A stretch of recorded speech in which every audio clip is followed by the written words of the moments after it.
بسم الله الرحمن الرحيم.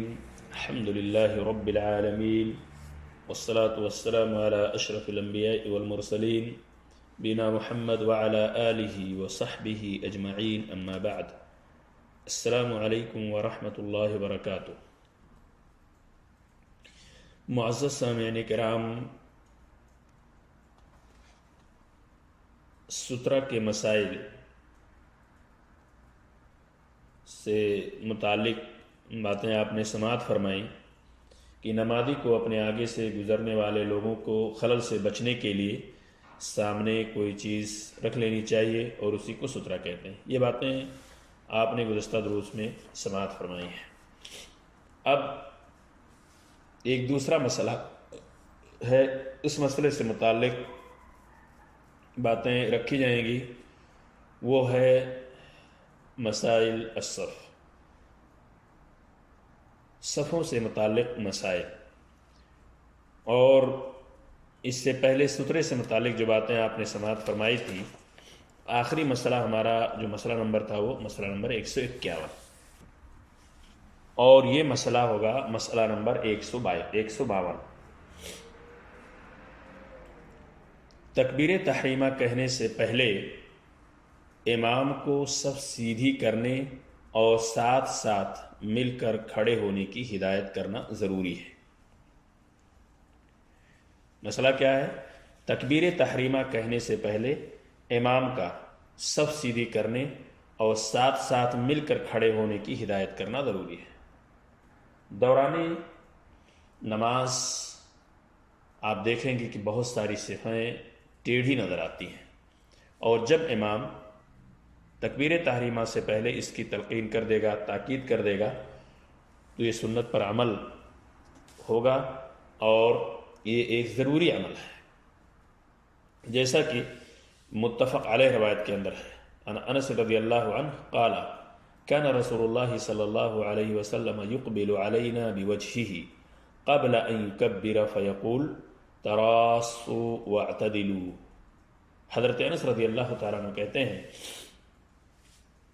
کہ رسول اللہ صلی اللہ علیہ وسلم تکبیر تحریمہ کہنے سے قبل ہماری طرف چہرے مبارک کر کے کھڑے ہو جاتے اور فرماتے جڑ کر اور سیدھے کھڑے ہو جاؤ. اسے بخاری اور مسلم نے روایت کیا ہے. معزز سامعین، ہمیں بھی اس کا التزام کرنا چاہیے. مسئلہ نمبر 153، صف سیدھی کیے بغیر نماز نامکمل ہے،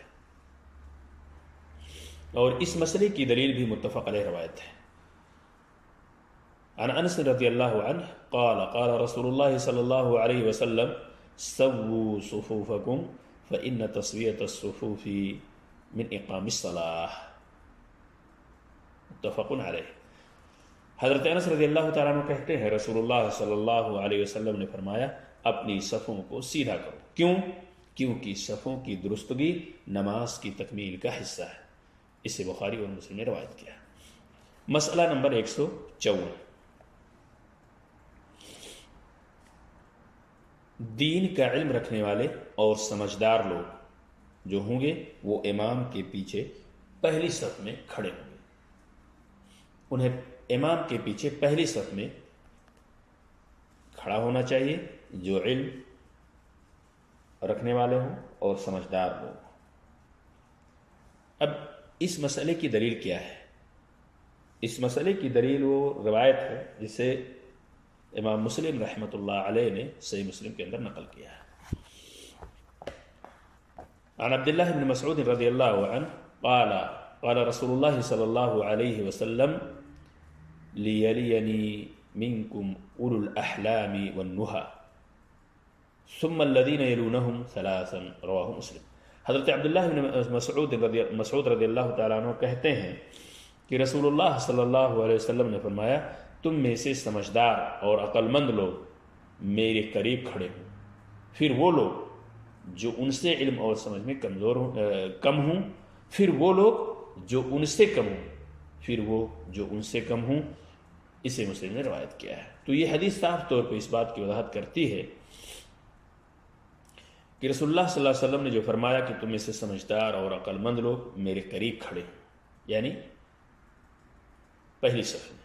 اور پھر جو ان سے علم اور سمجھ میں کم ہو، پھر وہ جو ان سے کم ہو، اور پھر جو ان سے کم ہو. تو یہ ضروری چیز ہے، اور یہ اللہ کے رسول صلی اللہ علیہ وسلم کی حدیث صحیح مسلم کے اندر موجود ہے. اللہ تبارک تعالیٰ سے دعا ہے کہ اللہ تعالیٰ ہم سب کو نماز کی حفاظت اور رسول اللہ صلی اللہ علیہ وسلم کے بتائے ہوئے طریقے کے مطابق ادا کرنے کی توفیق عطا فرمائے. آمین. السلام علیکم ورحمۃ اللہ وبرکاتہ.